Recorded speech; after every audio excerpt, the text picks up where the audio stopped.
E aí pessoal, tudo bem? O tema da nossa aula de geografia de hoje é os Estados Unidos da América do Norte. Uma grande pergunta é como os Estados Unidos tornaram-se a potência hegemônica hoje no mundo, né? Através da sua indústria bélica, através das suas indústrias multinacionais, das suas empresas multinacionais, dos mais diversos setores, desde o automobilístico, passando por produtos eletrônicos, enfim, como os Estados Unidos tornaram-se a grande potência que hoje são no mundo, né? Então, nesse sentido, nós precisamos analisar a questão da formação territorial dos Estados Unidos da América do Norte.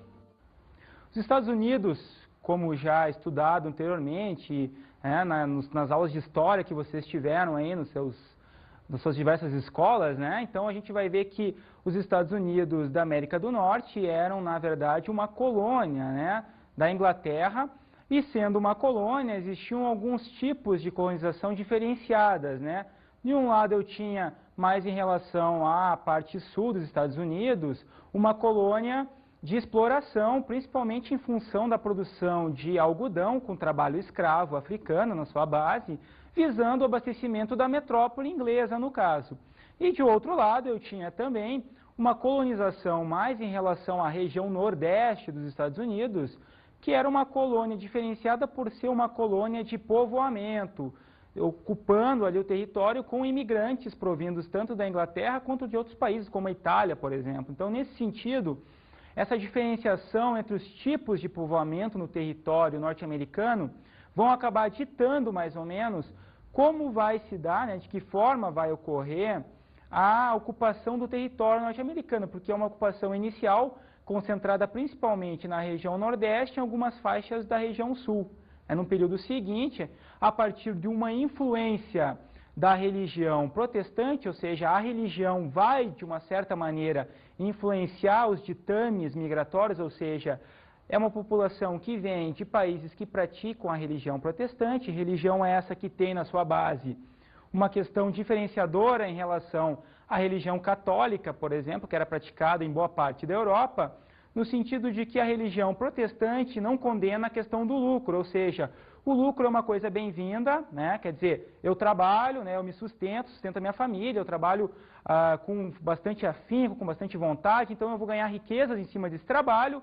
Ganhando riquezas quer dizer, eu fui honesto, eu trabalhei, eu fiquei rico, eu vou para o céu. Então, nesse sentido, a religião protestante teve um papel fundamental no sentido de que essa população que vinha principalmente dos países europeus que praticava, né, essa religião, no caso, conseguia trabalhar muito e migrar facilmente, ou seja, daqui a pouco eu tenho um processo de migração para outras regiões que vai, de alguma maneira, ser facilitado, né, no sentido de que essa população, a partir da visão do lucro, ou seja, trabalhar muito para conseguir riquezas, vai migrar sim, vai ter vontade de migrar, e os próprios governos que se seguem ali, né, os próprios administradores do território, fazem uma política migratória no sentido de ocupar territorialmente quase toda a faixa do território norte-americano.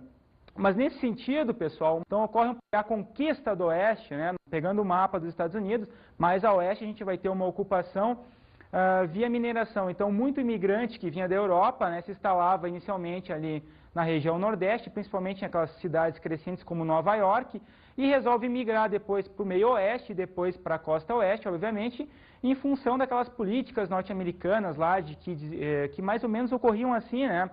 O governo norte-americano, de alguma forma, facilitava a entrada dos imigrantes na costa oeste, dizendo assim, eu vou dar um lote de terra para vocês, e se vocês permanecerem por um período de 6 a 10 anos nessa área, essa terra vai pertencer a vocês a partir de então. Então essa ocupação vai ocorrer, a população vai migrar realmente para o oeste, e aí eu começar a ter um surto, né, de migração, né, provinda principalmente dos países europeus em relação aos Estados Unidos. Outro ponto importante nessa questão diz respeito aos embates existentes entre o norte e o sul, né? Ou seja, no norte eu tinha uma população aí que trabalhava já com alguns índices de industrialização, né? Buscava já a criação de algumas indústrias, e no sul a população não tinha muito poder ainda de voto em função muitas vezes da questão da escravidão, ou seja, os escravos estão ali apenas para trabalhar no serviço braçal, né? Um serviço desumano, enquanto que os grandes senhores lá dos escravos adquiriam grandes fortunas, principalmente em função do algodão, que era utilizado na indústria têxtil inglesa, principalmente. Para ilustrar essa questão toda da migração europeia, principalmente em direção aos Estados Unidos, a gente vai ver agora algumas cenas do filme Gangues de Nova York. Alguns trechos do filme mostrando a entrada dos imigrantes, aí, principalmente da Irlanda e da Itália também, nos Estados Unidos, aportando em Nova York, no porto de Nova York, e toda aquela questão assim da população chamados nativistas, aquela população que estava há mais tempo nos Estados Unidos, no sentido de barrar a entrada desses imigrantes, né? Eles alegavam que os imigrantes roubariam em alguns empregos, né? E eram pessoas que não gostavam muito do trabalho, muitas vezes, então tinha um sentimento hostil em relação aos imigrantes. Mas é interessante esse filme para mostrar essa questão aí da entrada, ou seja, os imigrantes estavam aparecendo, estavam entrando nos Estados Unidos, e era uma terra das novas oportunidades, né? A terra das novas oportunidades, os Estados Unidos da América do Norte. Agora, um ponto interessante nessa questão toda é aquela diferença, né, que eu já havia comentado anteriormente, em relação à região, principalmente Nordeste, né, e a região Sul, ou seja, a região Nordeste conseguiu criar alguns índices industriais, ou seja, ela começou a tornar-se independente em relação ao Sul. Por quê? Porque no Sul eu tinha apenas a produção do algodão visando abastecimento da Inglaterra. Já na região Nordeste eu já tinha um processo diferenciado no sentido de que essa produção de algodão já era destinada para algumas indústrias locais, principalmente indústrias têxteis e algumas indústrias ligadas à siderurgia, as primeiras indústrias que surgem ali em relação à siderurgia. Vemos aí então o início da industrialização.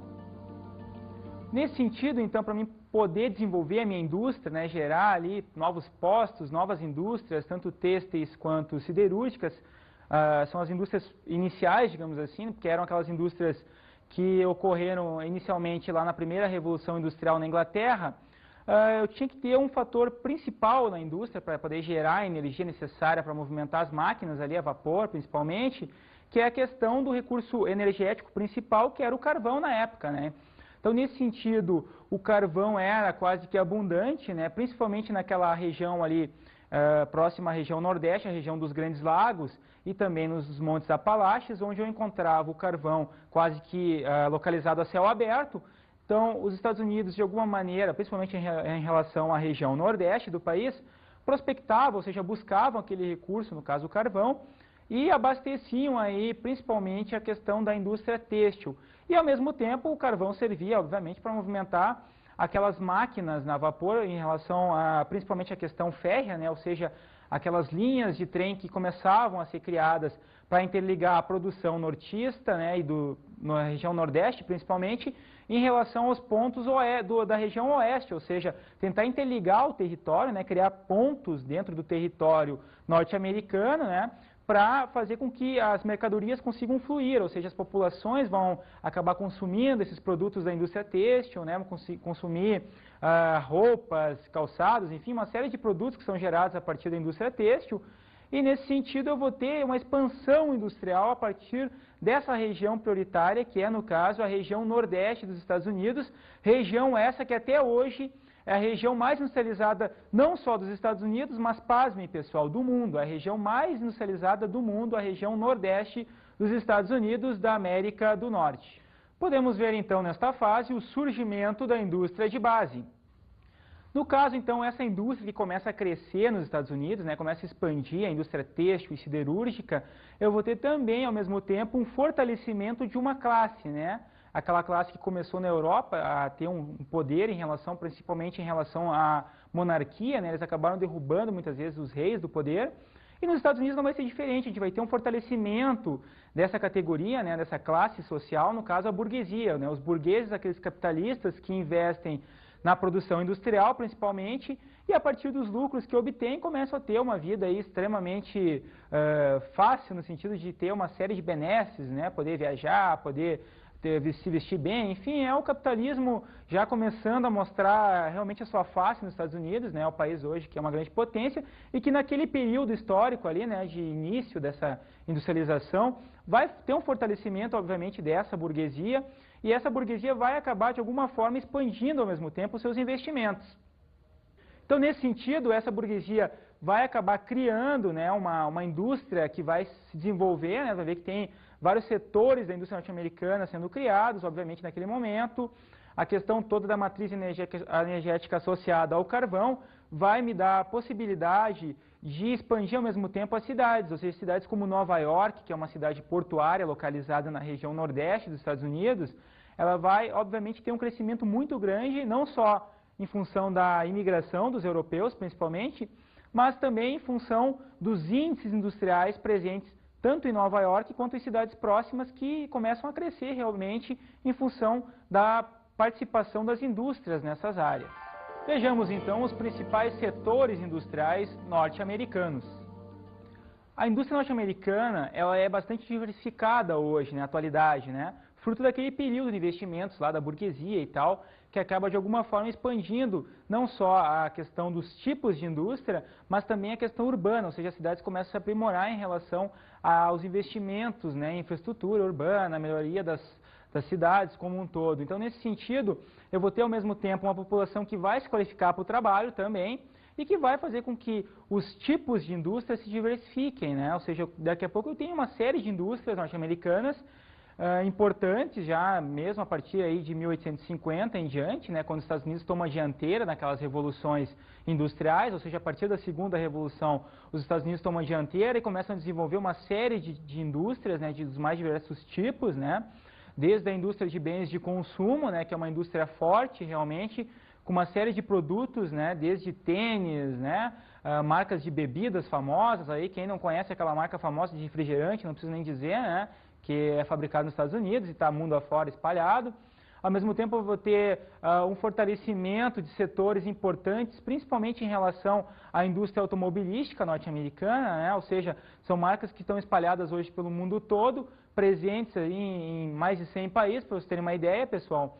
E isso reforça, ao mesmo tempo, o poder dessas empresas, ou seja, são empresas chamadas de empresas multinacionais, que possuem ao mesmo tempo marcas globais, marcas mundiais, marcas conhecidas nos mais diversos continentes do mundo, né? Então, nesse sentido, os Estados Unidos investem muito nessas empresas a partir de tecnologias inovadoras, né? A criação de centros de pesquisa, os chamados tecnopolos, são áreas extremamente limpas do ponto de vista da estética, do ponto de vista da questão da higienização, ou seja, são áreas extremamente limpas e higienizadas, buscando o quê? A melhoria das condições de trabalho, visando, no processo seguinte, o aumento das taxas de lucro, obviamente, né? São empresas que, a todo ano, no caso das indústrias automobilísticas, inovam as suas linhas de montagem, criam novos veículos, com novos designs, enfim.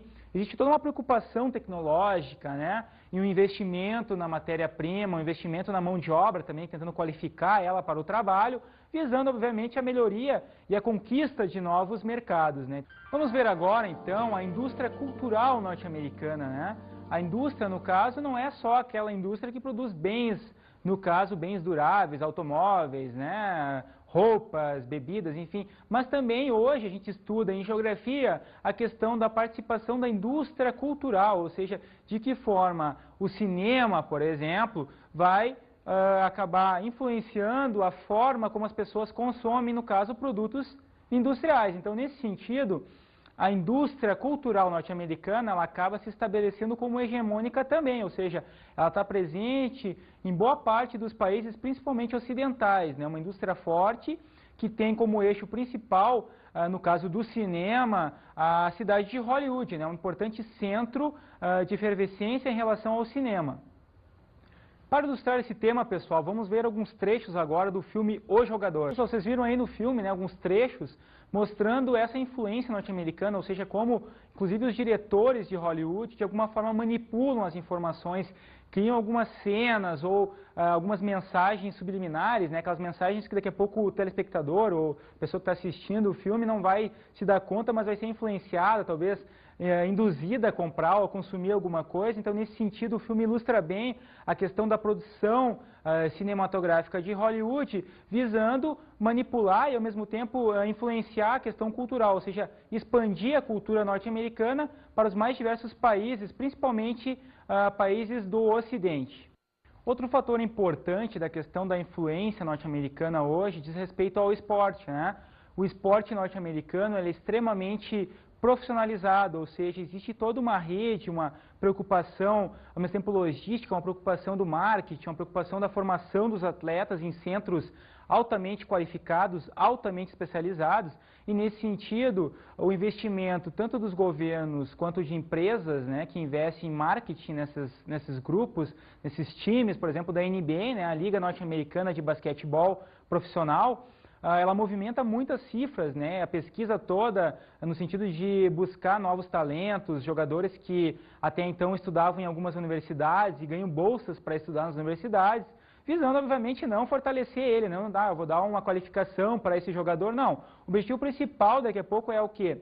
É tentar fazer com que esse jogador cresça a partir da universidade, né, tenha uma área especializada, ali, um centro de estudos e de pesquisas na área geralmente relacionada ao esporte, para que ele possa se desenvolver melhor em termos tanto físicos quanto mentais, né? Então, nesse sentido, ele vai buscar uma formação mais qualificada, visando, obviamente, melhores resultados na liga profissional depois, né? Então, nesse sentido, os investimentos tanto dos governos quanto das empresas, né, ocorre principalmente em função dos grandes capitais, ou seja, eu vou investir altas cifras em marketing televisivo, né? Imagine o preço que custa 30 segundos na televisão durante um jogo da NBA, né, da Liga Norte-Americana de Basquete. São milhões de dólares, porque é um público, aliás, né, gigantesco no sentido de audiência, ou seja, muitas pessoas, não só nos Estados Unidos, mas no mundo todo assistem essa liga. Então, isso vai acabar daqui a pouco refletindo, né, se refletindo em maiores índices de audiência associado a índices de venda, ou seja, eu vou vender muitos produtos a partir desse marketing presente durante os jogos.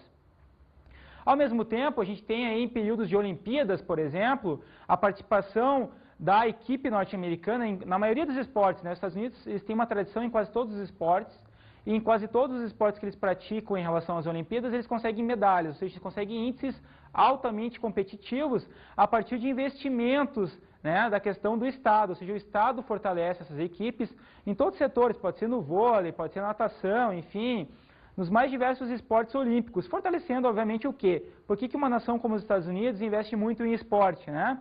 Visando, obviamente, mostrar para o mundo que é uma potência no esporte, mostrando que ela tem não só a questão econômica, mas também relacionada ao esporte. Então, nesse sentido, a gente vai ver que alguns períodos históricos mostravam bem a questão da disputa, né, dos Estados Unidos com a União Soviética, né? Mostram algumas Olimpíadas ali, aparecem para vocês algumas Olimpíadas, vocês devem ter isso na memória, né, de vocês, Olimpíadas onde os Estados Unidos, no quadro de medalhas, no caso, né, aquele quadro que mostravam as medalhas de cada país, Estados Unidos e União Soviética disputando pau a pau, né, palmo a palmo, aliás, para ver quem realmente conseguia o maior número de medalhas no quadro.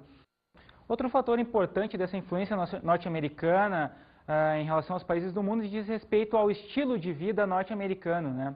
A gente chama assim estilo de vida no sentido de que os Estados Unidos conseguem, a partir de alguns pontos pré-determinados, no caso, né, alguns pontos pré-determinados, delimitar suas ações, ou seja, através da alimentação, por exemplo, né, que a gente conhece por fast food, né, aquela comida rápida e tal, a partir de uma estruturação na cadeia alimentar, uma mudança, né, que ocorre não só em relação à população norte-americana, mas também em relação a outros países que sofrem essa influência. Por exemplo, em países como o Brasil, hoje, a gente vai ter um consumo muito grande dos hambúrgueres, né?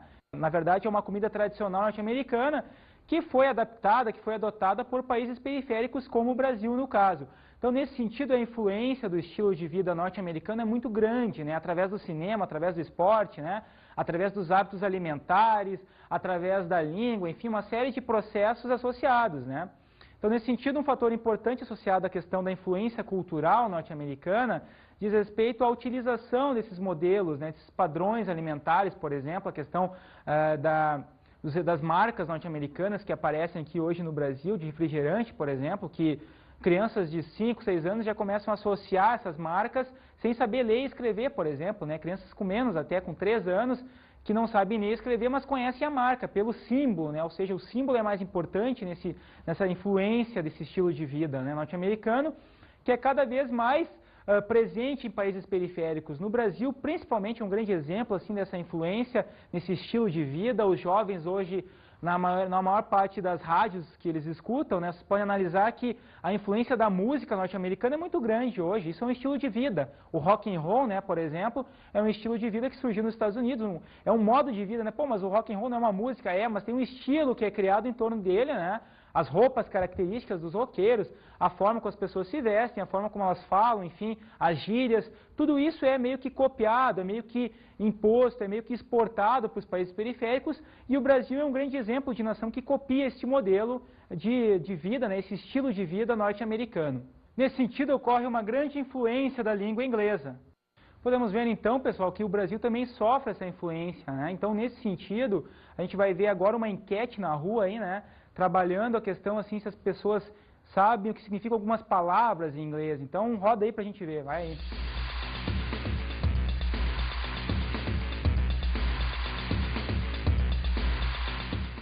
Bus, brother, jeans, pub, ok.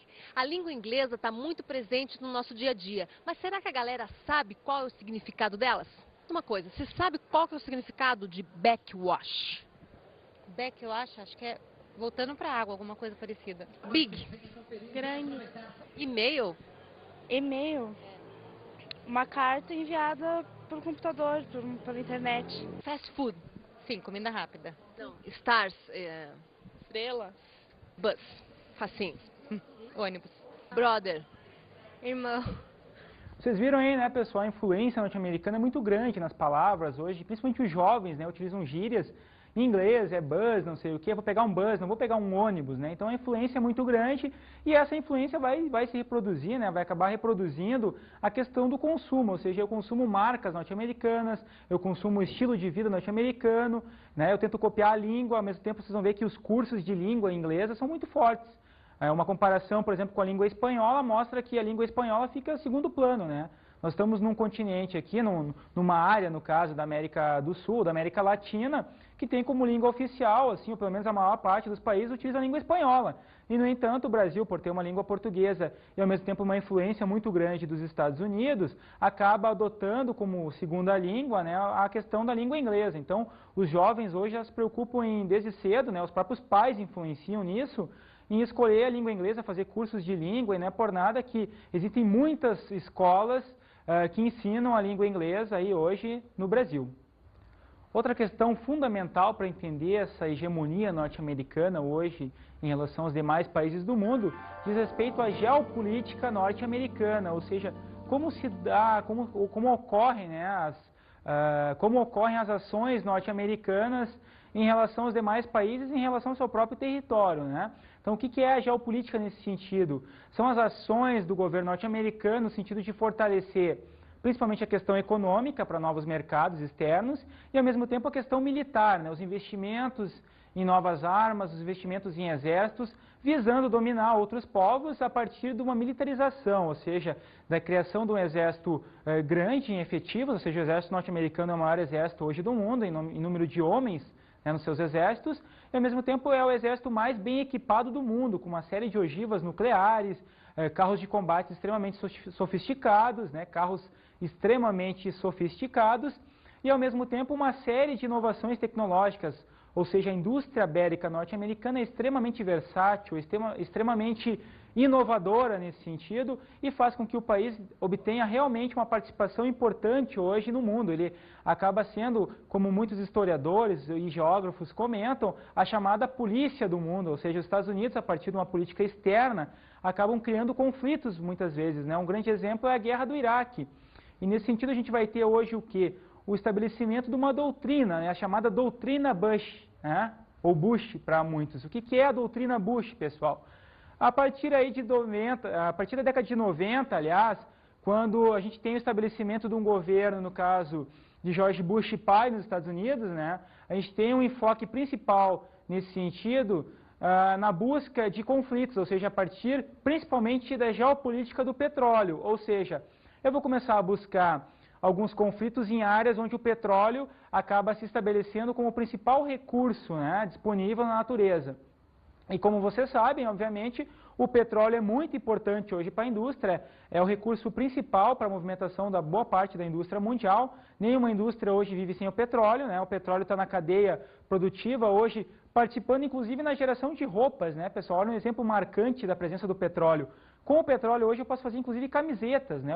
Boa parte do plástico que nós utilizamos é derivado do petróleo. Então, nesse processo industrial todo, os Estados Unidos procuram, obviamente, novas fontes de petróleo, ou seja, o petróleo localizado nos Estados Unidos está acabando, né? A previsão hoje para os poços pelo mundo afora aí, né, é de mais ou menos 50 anos, ou seja, mais ou menos lá por volta de 2050, a gente pode ter talvez o término do petróleo em níveis mundiais, e isso pode criar, obviamente, uma série de problemas geopolíticos. Nesse sentido, então, né, a gente tem que entender que as ações da doutrina Bush, elas ocorrem principalmente em relação aos países árabes, né, os maiores produtores hoje, os países integrantes da chamada OPEP. O que é a OPEP? A Organização dos Países Exportadores de Petróleo, localizados em boa parte, a maior parte dos países estão lá na Arábia, né? A Arábia Saudita é um grande produtor, assim como o Iraque também é, o Irã é outro grande produtor. Então os Estados Unidos acabam fazendo uma ingerência, ou seja, eles acabam entrando naqueles territórios, tentando retirar alguns governos teocráticos, né, ou governos considerados ditatoriais, ditadores, né, são aquelas pessoas que entram no poder a partir de uma influência econômica, muitas vezes, o dinheiro, né? Então essas pessoas que entram no poder, né, no caso lá o Saddam Hussein, que é bastante conhecido o caso dele, né, ele já estava no poder há muito tempo. Então nesse sentido, desde o primeiro governo Bush, né, o Bush pai, até os períodos atuais e com o governo Bush, a doutrina dessa família é no sentido de tirar do poder os ditadores e estabelecer um governo que é amigo dos Estados Unidos, ou seja, é um governo que vai daqui a pouco favorecer a questão das importações norte-americanas de petróleo, né, vão abrir os poços lá do Iraque, do Kuwait, da Arábia Saudita para os Estados Unidos, fortalecendo assim a indústria norte-americana, ou pelo menos mantendo ela estável, né, porque se faltar o petróleo, qual será, uma grande pergunta, né, que fica para vocês, o que pode acontecer com a indústria norte-americana? Ela pode acabar, porque até então existem algumas fontes alternativas, né, de recursos naturais, mas são fontes que ainda não têm um valor econômico viável, né, o petróleo ainda é a energia mais viável em termos industriais, e logo é uma geopolítica muito importante hoje, né? Sem o petróleo o mundo não anda e os Estados Unidos, preocupados com isso, acabam ingerindo uma série de países. Tá? Então, esse problema da geopolítica do petróleo está associado à doutrina Bush e é importante hoje para entendermos o atual momento dos Estados Unidos em relação aos demais países do globo.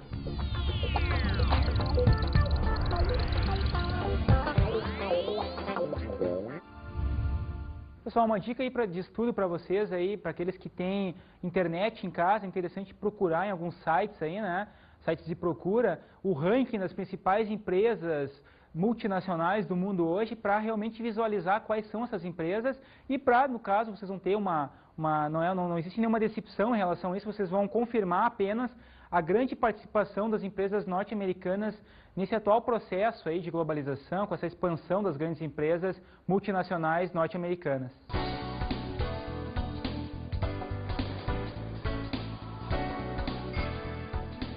Na aula de hoje estudamos os Estados Unidos da América do Norte. A influência dos Estados Unidos em relação aos demais países do mundo, a partir da cultura, a partir da música, enfim, das diversas formas culturais, ao mesmo tempo com a participação das empresas multinacionais norte-americanas aí, espalhadas pelos mais diversos países e continentes do mundo, provam que realmente existe uma hegemonia norte-americana hoje e que é um processo construído historicamente, né? Um processo que foi construído ao longo do tempo, né? Com diversas dinâmicas aí, diversas políticas implementadas não só em relação ao território norte-americano, mas também em relação aos demais países pertencentes aí ao planeta Terra, no caso, né? Também analisamos a geopolítica norte-americana. Principalmente em relação à questão do petróleo, que hoje é muito importante para movimentar aí a grande indústria, não só norte-americana, mas os demais países aí do planeta, né? Então, nesse sentido, é importante analisar essa questão dessa influência, dessa ingerência norte-americana nos demais territórios do mundo. Bons estudos!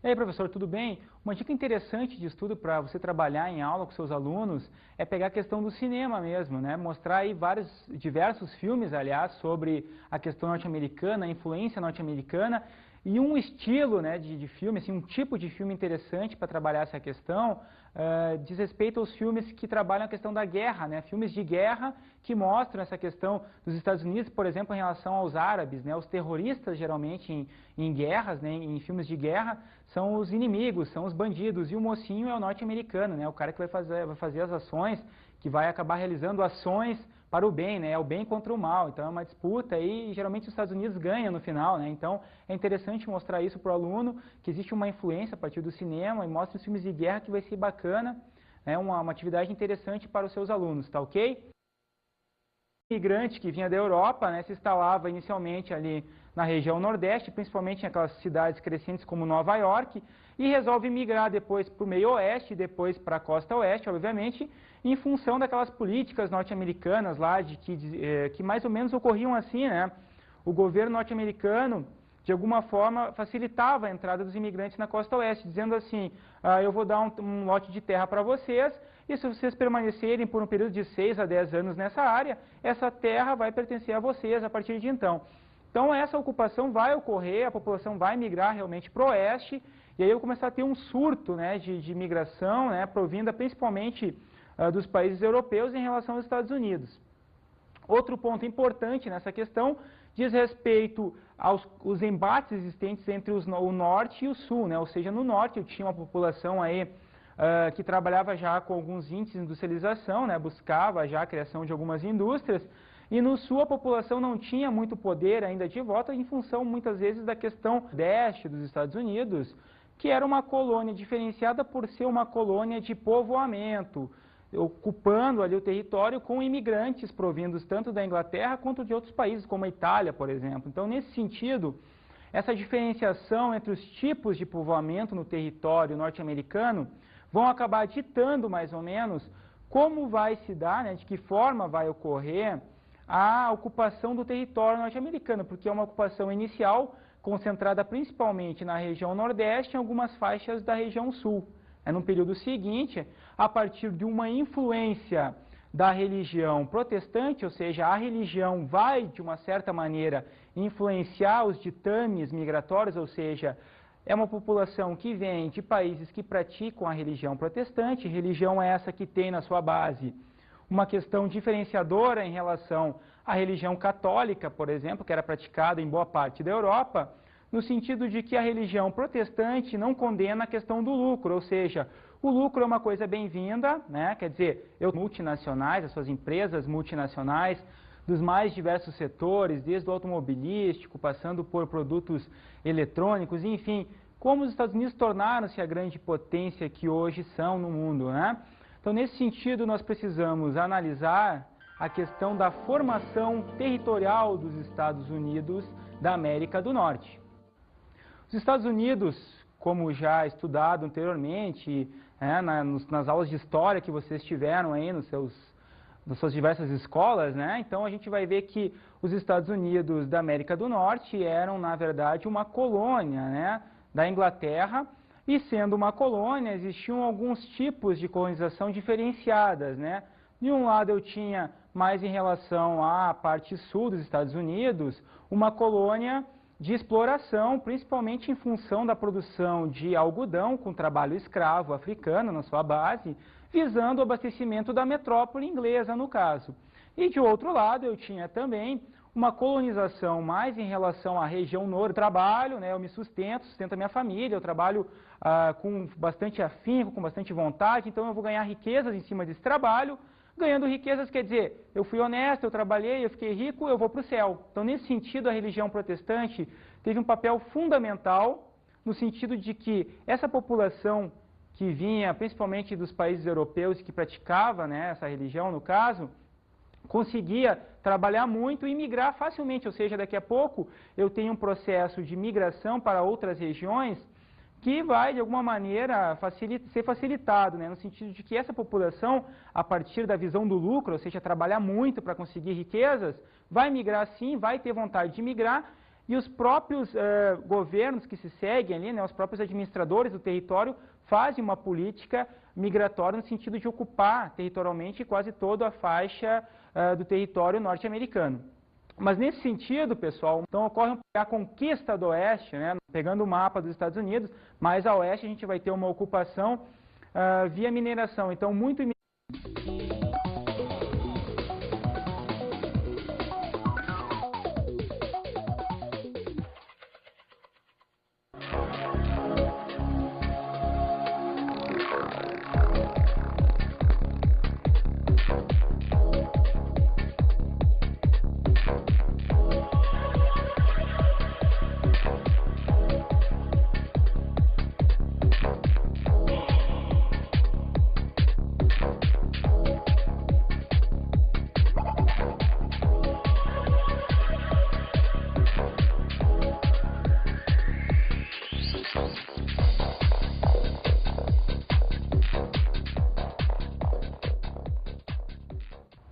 E aí, pessoal, tudo bem?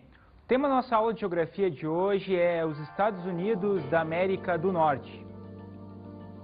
Uma grande pergunta é como os Estados Unidos tornaram-se a potência hegemônica hoje no mundo, né? Através da sua indústria bélica, através das suas indústrias